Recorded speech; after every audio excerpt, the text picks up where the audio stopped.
Welcome back to Beyond the Comfort Zone Talking Shit with King-KAMBUF. Today, we are doing a complete deep dive, and we're dedicating the entire session to one thing. That's right. We're going to translate the incredibly dense yet super valuable information inside this week's The Reserve of KMBU Financial News and Reports magazine, Weekly Market Digest and Investment Analysis. And we're zeroing in on the Weekly Market Intelligence and Investment Analysis Digest for December 11th, 2025. And our mission today, it's absolutely critical, especially for you, the learner. We are looking at a document that is just packed with trading ideas, macro analysis. It's a lot. It is. So we need to cut through all the jargon. We're here to really understand the market's, seismic shift. It's a shift driven almost entirely by one entity. The Federal Reserve. The Federal Reserve. And our goal is to extract structured, actionable knowledge that tells you exactly where the money is moving, and this is the important part, why it's moving. Exactly. I mean, if you just look back at the last week, one single piece of news dictated absolutely everything. On December 10th, 2025, the Fed cut interest rates. And it wasn't a huge cut. No, not at all, just 25 basis points. But the implication, the ripple effect was immense. And the market's reaction was immediate. Yeah. It was decisive, and it was highly specific. We didn't just get this general, everything's up kind of rally. Right. It wasn't a rising tide lifts all boats scenario. Not even close. What we witnessed was a profound rotation. We saw capital rapidly flow out of the areas that have been leading the market for years. Your high-flying tech, your growth stocks. All of it. And that money moves straight into cyclical, industrial, and value positions. You can see that conflict so clearly just by looking at the indices. The Dow Jones Industrial Average, which, it represents those big established older economy stocks. It just shot up? It shot up and hit a new record high, closing near 48,474. At the same time, the S&P 500, which is the broader American economy, It was getting close. Yeah, approaching its own all-time closing record. So Yep. this gives you a really conflicting snapshot, doesn't it? You've got this bullish confidence on the surface. But underneath, there's this fundamental realignment happening, a huge shift under the hood. Right? So we have to analyze the immediate fallout from this. The report suggests this is the Fed's third and reportedly final rate cut of 2025. The final one. That's key. It's absolutely key, because this decision wasn't just about making borrowing a little bit cheaper. It was about providing clarity. It was about ending the uncertainty, and that clarity is what investors priced in, and they priced it in aggressively. Okay, so let's unpack this. Why does a seemingly simple 25 basis point cut have the power to send the Dow soaring to new records, but at the same time it puts the brakes on the NASDAQ? The NASDAQ, which has been the darling of the bull market for, the last 2 years? Exactly. We really need to understand the fundamental physics of this rotation dynamic. It's fascinating. So diving straight into that macro context in Section 2 of the report, let's detail this. This accommodative stance the Fed has taken. For anyone listening who might be a little unfamiliar, the Fed basically sets the cost of capital. That's the base rate. Right, the base rate that banks use to borrow from each other, which then, filters down to everything: consumer loans, mortgages, corporate debt for expansion, all of it. And the official decision was that 25 basis point reduction. It places the new federal funds rate target into the range of 3.50% to 3.75%. Which, 25 basis points might sound like almost nothing. It sounds minor, right? Yeah. But in the world of high finance and massive corporate debt structures, it is a very meaningful shift in the entire operational environment. It changes the math on everything. And crucially, this wasn't some isolated event. It wasn't a one-off. Not at all. This was the third rate cut they implemented in 2025. So that confirms a clear, a sustained trajectory toward monetary easing. It's taking the Fed out of that restrictive environment it held before. Furthermore, and this is maybe the most impactful part of the whole announcement, The forward guidance. the forward guidance that came with the cut. The Fed strongly signaled that this was it. This was the final cut for the year. And, most importantly, they decisively ruled out any possibility of further rate hikes. And that move right there, providing that absolute clarity. It removed the sword of Damocles that had been just hanging over the market. Uncertainty is absolute poison to capital markets. So it'll poison. So once investors know the policy direction is stable, that it's easing, they can aggressively commit capital. And that certainty is what instantly fueled the whole Santa Claus rally narrative for the fourth quarter. It confirmed that policy tailwinds are now pushing equities higher. So let's really analyze the market's response to that clarity, because the story, like you said, is all about capital allocation. It's not just about overall market growth. The Dow's breakout tells us exactly where the large patient money is moving. Absolutely. So the Dow Jones Industrial Average finished at 48,474.21. Now, that's a weekly change of plus 0.87%. And it puts its year-to-date performance at a very, very respectable plus 14.6%. Which is a great year by any measure. It is. But what's truly remarkable is the immediate reaction. The index surged 497.46 points. That's over 1% on the day right after the Fed announcement. It hit a near monthly peak. And now it's bumping right up against its 52-week high, right? 48,520. Exactly. This surge is a direct confirmation that the market is celebrating traditional value, celebrating industrials and financials, the core components that really define the DGIA much more heavily than, say, the NASDAQ. And the S&P 500 showed similar, really broad-based strength. It closed at 6,920. That's up nearly 0.5% for the week. And, I mean, it's boasting an incredible 18.2% year-to-date return. Just a monster year. The analysis notes it narrowly missed its all-time closing record of 68.90, which was set back in late October. That resilience, it suggests the market leadership is widespread. It is. It means that even if one key sector takes a hit, the sheer breadth of companies in the S&P 500 are still pushing the whole thing higher. Which brings us to the counter-narrative. Right, the NASDAQ. Encapsulated perfectly by the NASDAQ composite. It is still the superstar of 2025, I mean, with a year-to-date gain of almost 23%. 22.8%, yeah. But for this critical week we're analyzing, it actually contracted. It pulled back 0.3% to 23,654. And look, that slight decline isn't a disaster by any stretch, but it is the crucial signal of the rotation. Your high-flying, high-valuation technology stocks, many of which rely on long-term growth discounted way back, they became the primary targets for profit-taking. So investors just saw an opportunity. They realized they could lock in massive gains in tech, take that capital, and deploy it into cyclical names that suddenly looked a whole lot cheaper and were, basically guaranteed to benefit from lower borrowing costs. So the message isn't market failure at all, it's actually market efficiency. Precisely. Money is just reorganizing itself to maximize the benefit from the Fed's new policy. And that stability, that's something we can actually quantify when we look at the VIX. The volatility index, the fear gauge. The fear gauge, it's currently sitting at 16.84. That represents a year-to-date change of minus 11.5%. And anything below 20 is generally considered stable, right? Yeah, a stable, low volatility environment. The recent range has been pretty tight, between 15.4 and 23.45. So think about it. When indices are shifting this dramatically, the Dow hitting a record, the NASDAQ dipping. But the VIX stays calm. The VIX remains calm. It strongly supports the thesis of an orderly rotation. Panic selling, the kind that signals real systemic risk. That would see the VIX spike way over 30, maybe even 40. So the low VIX is telling us that this rally has deep, sustainable structural support. Exactly. It's not just being fueled by speculative fervor in a narrow group of stocks anymore.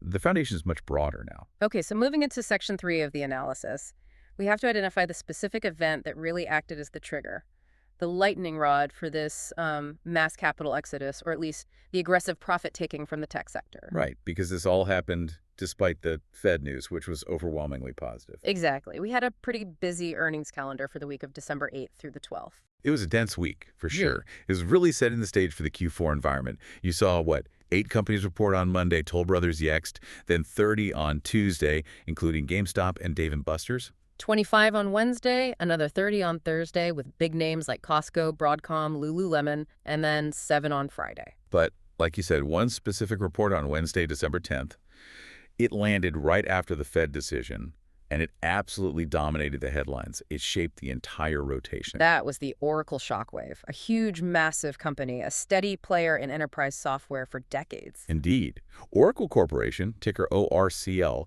delivered its earnings report, and its stock was punished severely. How bad was it? It declined a massive 13.13% on extremely high volume. We're talking 64 million shares traded. Wow. And the market wasn't really concerned with the company's historical performance. That wasn't the issue. The issue was the soft revenue guidance for the future and the missed analyst estimates, particularly concerning their cloud initiatives, which are absolutely central to their growth story. And this next point is so crucial because the ripple effect of that guidance, It went way beyond just Oracle's balance sheet. Oh, way beyond. The analysis confirms that this single miss, quote, triggered a broader rotation out of high-flying technology and AI-related positions into cyclical sectors. So my question is, why? Why was one company's disappointing guidance so uniquely powerful that it could turn the tide for the entire sector? It's because it confirmed a fear that had been quietly building in the background for months. The AI bubble The concerns. AI bubble concerns, exactly. So for context, you have to remember, mega cap tech and all these companies directly or indirectly linked to artificial intelligence. They have been enjoying valuations that rely on massive, sustained, and accelerating growth decades into the future. Right, price for perfection. Price beyond perfection. Yeah. Now, Oracle is a foundational enterprise software giant. So its stumbles and its warning about softening future revenue, it acted as the proverbial canary in the coal mine. It instantly made investors question the high multiple valuations of all their peers, especially the younger, pure-play AI firms that have far less established revenue streams to begin with. So it highlighted the systemic concentration risk. Perfectly said. The danger that the entire S&P 500's incredible run was overly dependent on the flawless execution of just a handful of technology giants. Oracle provided the first major crack in that flawless narrative. So investors took the opportunity, that clarity the Fed provided, to de-risk those speculative positions, and they just used Oracle as the excuse. That's the perfect way to put it. However, if there was like outright panic about tech, we'd expect a total collapse across the board. The whole sector would get hammered. You would? Yet the pre-market activity for December 11th shows a really interesting nuance. It shows underlying tech demand still exists, but it's become highly selective. That is the defining feature of the current market environment. Despite that huge ORCN drop, other giants were actually soaking up capital. Microsoft, MSFT, which is often viewed as having a superior and more diverse cloud and AI pipeline. It was up. It was up 3.59% in pre-market on 1.26 million in volume. Intel, INTC, saw 1.64 million in volume. Even the high volatility benchmark, Tesla, was up over 0.5% on significant volume. So the money isn't leaving technology altogether. No, it's just demanding higher quality. It's moving away from names burdened by specific guidance concerns, like Oracle, and into giants that are perceived as having more dependable execution, like Microsoft. And that selective demand is what prevents the NASDAQ from completely collapsing. It's what's keeping its year-to-date returns so high, even with this rotation happening. Exactly. It's a rotation within a sector as much as it is a rotation out of a sector. Now we move into Section 4, and this is where we find the concrete proof of this rotation we've been talking about. If the NASDAQ is suffering a pullback, but the overall market is hitting record highs, there has to be extreme and widespread strength somewhere else. And that's where we look to market breadth. And the indicators here, according to the reserves analysis, are exceptionally bullish. Oh, yeah. The breadth data is truly the most convincing argument for a healthy, sustained, and generalized rally, one that is not merely dependent on the Magnificent Seven mega cap tech stocks. Okay, so give us the numbers. On December 10th, right after the Fed cut, the S&P 500 recorded an astonishing 52 new 52-week highs versus, get this, only 3 new 52-week lows. 52 to 3. 52 to 3. I mean, that is an overwhelming ratio. That is far beyond what you'd expect in some fragile or fear-driven market. It just signals that participation is broad, it's deep, and it involves a huge number of different companies across all kinds of industries. And even the NASDAQ, which we just said had index-level weakness because of Oracle's heavy weighting. Even there, it showed underlying strength. 185 new 52-week highs versus 81 new lows. So this confirms that the decline was really concentrated in specific, high-multiple, high-profile names. while the mid-cap tech and other specialized growth names were actually doing well. They were accelerating. The ones that benefit from lower operational financing costs were in fact accelerating. And the small cap index, the Russell 2000, that confirms this shift perfectly.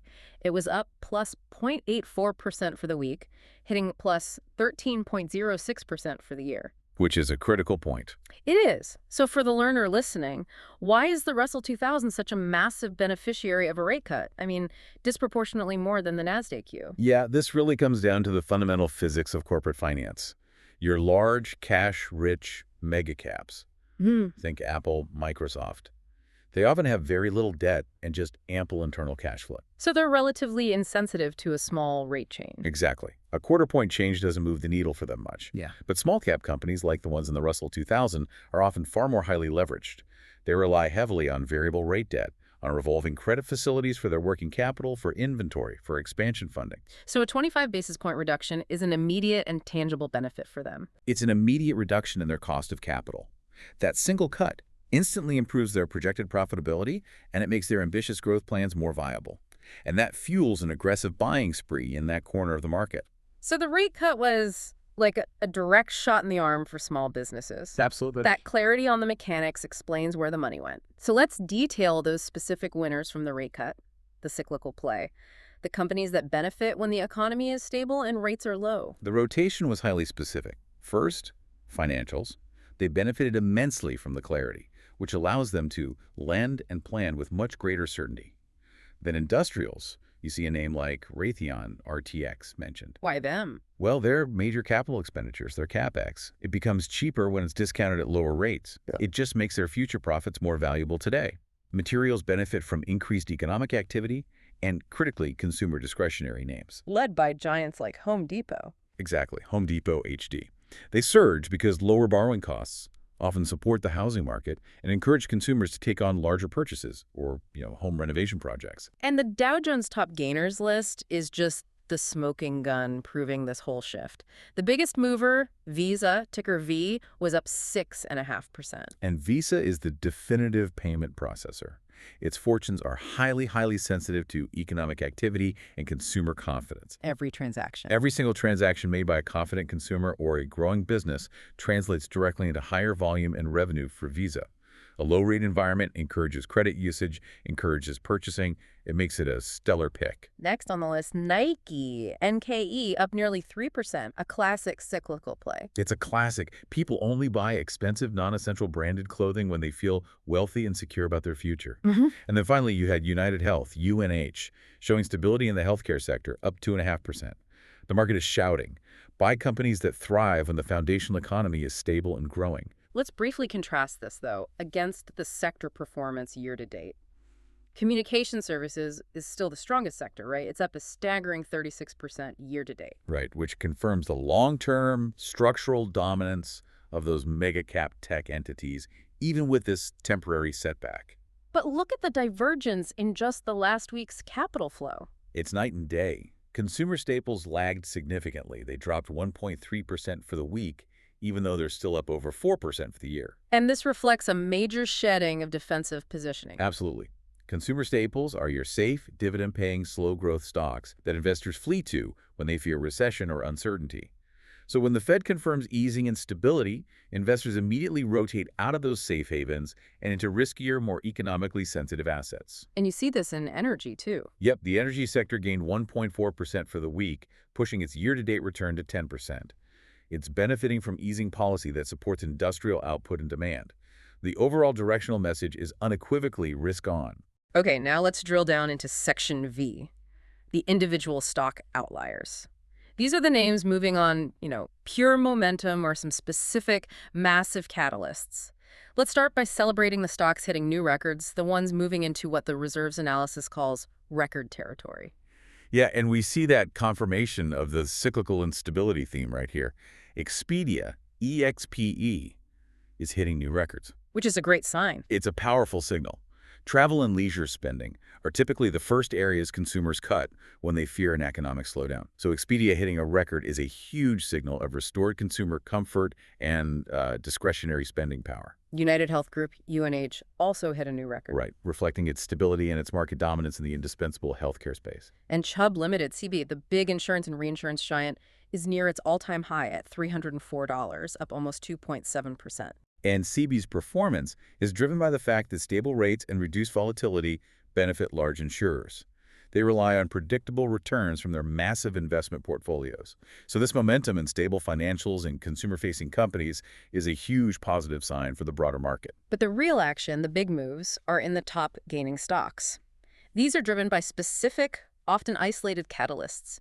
Planet Labs PL absolutely exploded, up 36% to $17.66. On high volume too, 43 million shares. So a move like that, a one-day 36% jump, that's not random. No way. That signals a major institutional catalyst. It's likely related to a new government contract or maybe a major technological achievement they announced, something that fundamentally alters its growth trajectory. We also see Gemini Space Station Inc., GEMI, up over 23%. So that confirms that the market still has a strong appetite for these highly speculative, high-growth names. It does, especially in unique sectors like space tech, provided they are backed by strong growth expectations that can overcome this general rotation out of high multiple growth. And aligning perfectly with the macro implications of the rate cut, we see these huge gains in the precious metals and mining sector. Hecla Mining, HL, up over 13%. Coeur Mining, CDE, up over 12%. This is not a coincidence. No, this is textbook positioning for a rate easing cycle. It's exactly what you'd expect. When the Federal Reserve lowers interest rates, two things typically happen. Okay. First, the yield on traditional bonds and cash holdings goes down, making them less attractive. Second, it generally puts downward pressure on the dollar over the long term. And since gold and silver are priced in dollars. Exactly. A weakening dollar makes them cheaper for foreign buyers, and they just become a much more attractive alternative store of value. So investors are actively positioning for this low-rate environment. They're anticipating higher commodity prices, which directly benefits the miners like Hecla and Coeur. Okay, so on the flip side of all that, we have the contraction, the key losers signaling that sector-specific pressure, starting, of course, with the source of the shockwave. Oracle, or RCL, was the main driver, down 13.13%. But beyond that singular event, we saw significant pressure in the high-valuation electric vehicle, or EV, sector. Polestar Automotive, PSNY, dropped almost 15%. And Rivian fell 8.5%. And this pressure isn't just about general growth concerns. It's about high valuation meeting a rotation into cheaper, more dependable stocks. Plus, you have to remember, EV companies, especially the startups, they require immense capital for manufacturing and expansion. So when investors are tightening their risk belts, these cash-intensive, future-oriented names are often the first to see money pulled. They're the first to go. We also noticed distinct biotech headwinds. Wave Life Sciences, WVE, was down over 16%, and Telix Pharmaceuticals, TLX, down over 5.5%. Why biotech specifically? Biotech is perhaps the most speculative sector of all. Its value is driven by clinical trials and regulatory approval, which are basically binary all-or-nothing events. Win or lose big. Exactly. So during a massive rotation where capital is seeking clarity and stability, investors will ruthlessly shed these high-risk, high-reward names that are burning cash and have these really uncertain timelines. These sectors feel the pain acutely when other areas like industrials and financials suddenly look like sure bets. Okay, let's look at the most active stocks by volume. This is where we can really see the intense disagreement that creates trading opportunities.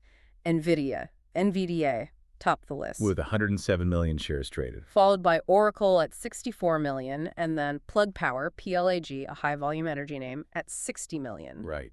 So what does this all mean for the learner? The high volume in NVIDIA and Oracle is critical, right? It's absolutely critical. It means that for every investor rushing to sell Oracle following that poor guidance, there is an aggressive institutional buyer or a mean reversion day trader stepping in. They're betting the price has fallen too far too fast. And it's this intense churn, this battle between selling and buying pressure that transforms these stocks into ideal day trade targets. And that brings us perfectly to our next section, actionable intelligence. Okay, section 6. This is absolutely crucial. This is where we distill all of this market analysis into specific structured knowledge for you, the learner. And we're doing it through the lens of the TKIF20 plus trading analysis. Right. Before we get into the recommendations, let's clearly define what this even means and what spread refers to. Okay, so the TKIF20 plus analysis, it stands for Technical Key Index Favorable Entry. It's a proprietary system that uses momentum and volume indicators, often centered around 20-day historical averages, to identify high-probability entry points. So it's basically a structured way of applying technical analysis to confirmed market trends. That's a good way to put it. And when we talk about spread here, we are talking about risk versus reward. Got it. Correct. The spread refers to the difference between the desired entry price and the target price, and that's expressed relative to the maximum defined downside, your stop-loss order. So a high-confidence trade has to have a favorable spread. It must. It means the potential reward significantly outweighs the potential risk. We're always seeking the maximum upside potential for the minimum defined downside exposure. Okay, let's focus on the two high-confidence opportunities that emerged this week, according to the analysis. Starting with Inoba International, ENVA. ENVA is positioned firmly in the financial services and fintech space. Its high confidence rating stems directly from that clarity provided by the Fed cut. So what are the numbers? The entry is identified between $155 and $160. It's targeting $175 to $180, with the risk defined at $150.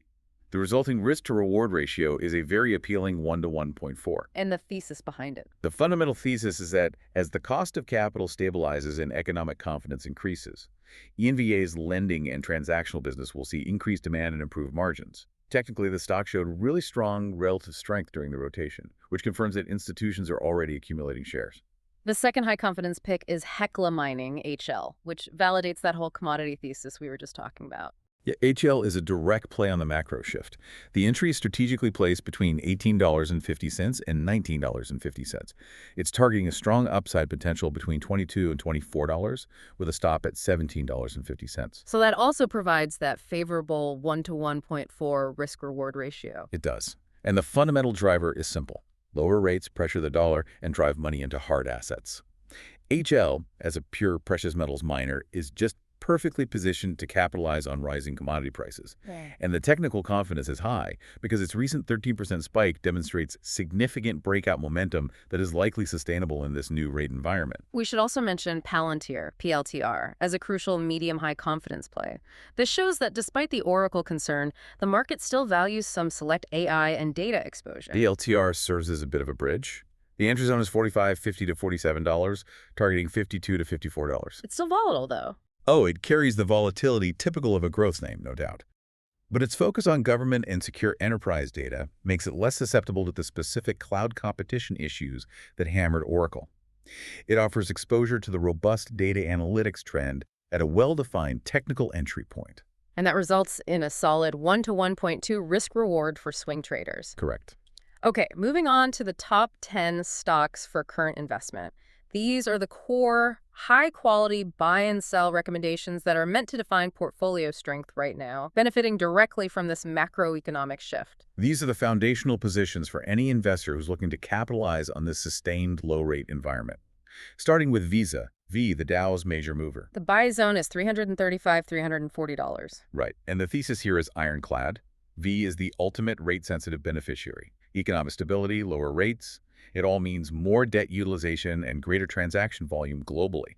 And that translates directly to Visa's top and bottom lines. This is a core accumulation position for a strong Q4 and Q1. Followed by United Health Group, UNH, and Home Depot HD. UNH is identified with a buy zone of 510 to 518. Healthcare is typically inelastic, right? Demand is constant regardless of the economy. But UNH provides that stability combined with growth potential. It's often viewed very favorably by large institutional money seeking safety within a bullish market. And Home Depot HD, with a buy zone of $362, is the essential consumer discretionary play. When mortgage rates stabilize and confidence is high, consumers spend big on home renovations.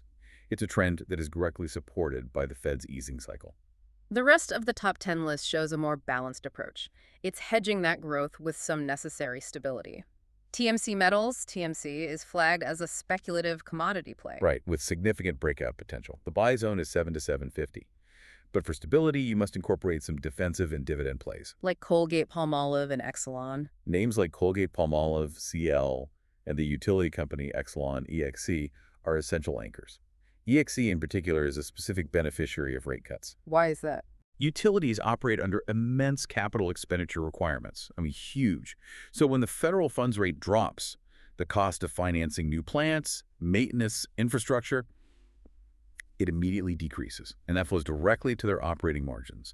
This makes EXE a low volatility way to profit from the Fed's accommodative stance. Finally, let's detail the day trade projections. These are the stocks that are in play right now because of the massive volume, the disagreement, and the volatility we saw. Discipline is paramount here. We're targeting the volatility in the mega caps. For NVDA, the momentum machine, the entry zone is 177 to 179, targeting 183 to 185. This is a pure volatility trade. It is. Capitalizing on the daily institutional battle over its valuation, it requires extreme precision on the 1-hour and 4-hour charts. And Oracle, the stock that cratered 13%, is now a target for mean reversion buyers. That's right. ORCL, after that sudden massive crash, is often technically oversold. So the entry zone is 193 to 195, targeting a bounce back to 200, 202. This is purely technical. You're betting that the initial panic selling has been exhausted and buyers will attempt to fill that gap. And we also have Tesla, the high-octane benchmark. Of course. Yeah. TSLA with an entry of 443 to 447, targeting up to 480. It just remains a fantastic, high volatility, high potential asset for day trading. And the key guideline across all of these, it's not optional, it's mandatory. A strict daily risk maximum of 2 to 3% per position. Absolutely. Day trading volume is a double-edged sword. Without tight risk controls, that volatility can and will quickly erase your capital. All right, moving into section 7. This is where we synthesize the strategic application of everything we've just covered. So for you, the learner, this is about putting a real structure around your knowledge. And we're starting with the market outlook, the bull versus the bear case. Okay, let's summarize the optimism first. The bull case is, it's robust. The Fed rate cuts have unambiguously removed that key monetary uncertainty. They've provided a stable horizon, The DJIA is setting record highs. which confirms broad market confidence in the industrial base. We have exceptionally strong market breadth. That 52 to 3 high-low ratio proves widespread health. Small caps are accelerating. And you have a very strong historical expectation for the Santa Claus rally potential to carry us through year-end. Plus, the fundamentals are there too. They are. FactSet is estimating S&P 500 earnings growth at a hefty 13.4% year-over-year. That provides a fundamental justification for these prices. Okay, that is a lot of positive momentum. So what's the counterbalance? What are the factors that demand caution from investors as we move into 2026? The bear case really hinges on two main elements: valuation and concentration risk. The Oracle guidance was the real red flag. It explicitly raised those AI bubble concerns. Even though the market breadth is strong. Right. Even so, the NASDAQ's index performance is still heavily concentrated in a handful of megacaps. So if just one or two more of those giants follow Oracle with disappointing forward guidance, the indices could suffer disproportionately. Even if 90% of the market is healthy. Exactly. Valuation concerns remain high in these high-growth areas. And finally, we have to be mindful of the historical pattern. An optimism shakeout is often predicted for early in the new year, where the market just kind of digests the Q4 euphoria and sees some temporary consolidation. So given these conflicting signals, you've got broad health versus concentrated risk, how do we structure our approach? This is where the analysis's three-tiered trading approach comes in, custom tailored to different holding periods. Right. For day traders, the strategy is purely high-frequency volatility management and mean reversion. Your targets are the high-volume battlegrounds we just discussed: NVDA, ORCL, and TSLA. And you have to be surgical. You must use surgical precision. Rely on tight stops, utilize 1-hour and 4-hour charts for your timing, and just accept that this is a high-risk, high-reward approach, capitalizing on the daily disagreement over valuation. Okay. For swing traders, people holding positions for maybe 3 to 7 days, you can afford to capitalize on the sustained momentum from the rotation. Yes. Your focus shifts to the core cyclicals and the structural beneficiaries.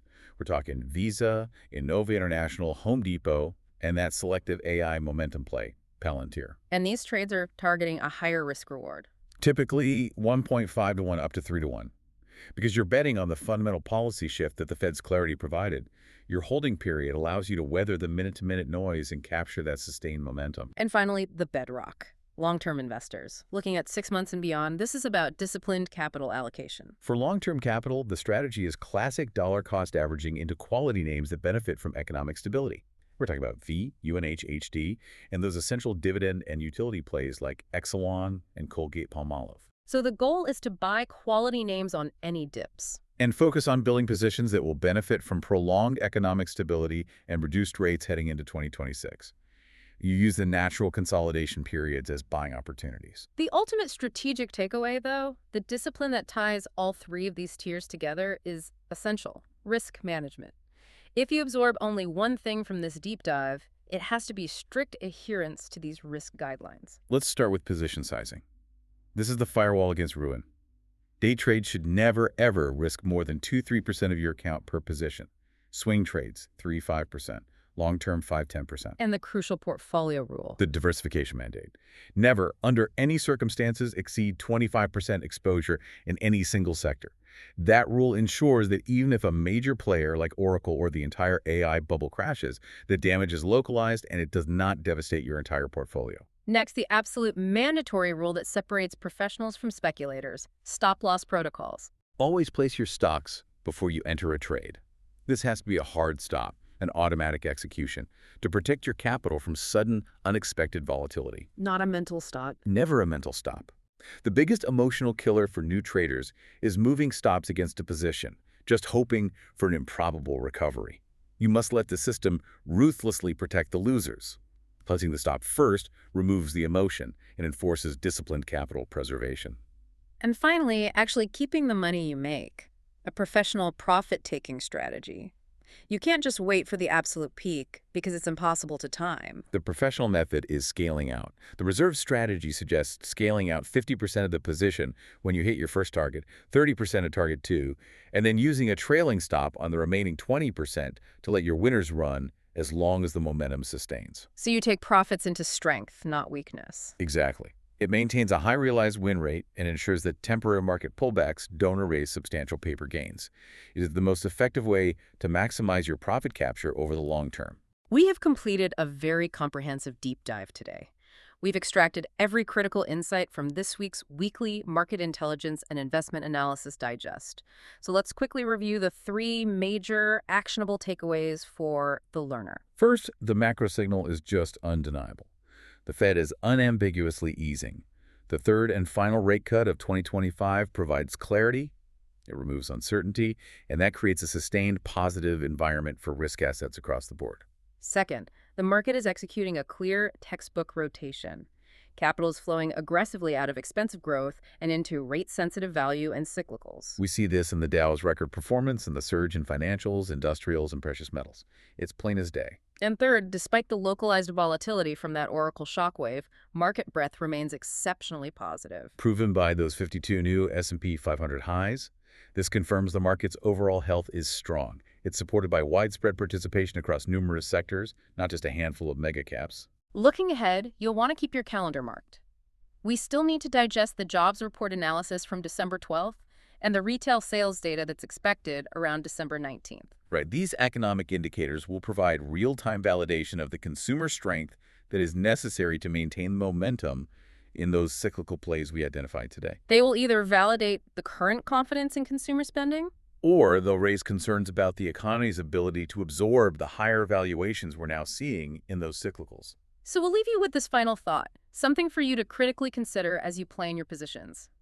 Given the stunning breadth of the market, with 52 stocks hitting 52-week highs, coupled with that concentrated, Oracle-driven tech pullback, are we truly witnessing a healthy diversification of market leadership? Or is the market simply hiding a growing high-leverage vulnerability in the mega-cap tech sector that previously dominated the indices? That's a great question. Think about this dynamic. The tech sector is still the year-to-date leader. It's boasting over 22% gains. So how long can the cyclical rotation, which is fueled by stability, sustain the overall market rally if the foundational high-weight tech sector fails to genuinely participate and continues to see these profit-taking pressures? That's the tension. That ongoing tension between widespread breadth and concentrated sector weighting will undoubtedly define the market as we exit 2025 and head into 2026. Fascinating insight. We really hope this deep dive helps you turn knowledge into actionable intelligence and structure your trades with confidence. Thank you for joining us on Beyond the Comfort Zone Talking Shit with KING-KAMBUF. We'll be back next week. We will with the next issue of The Reserve.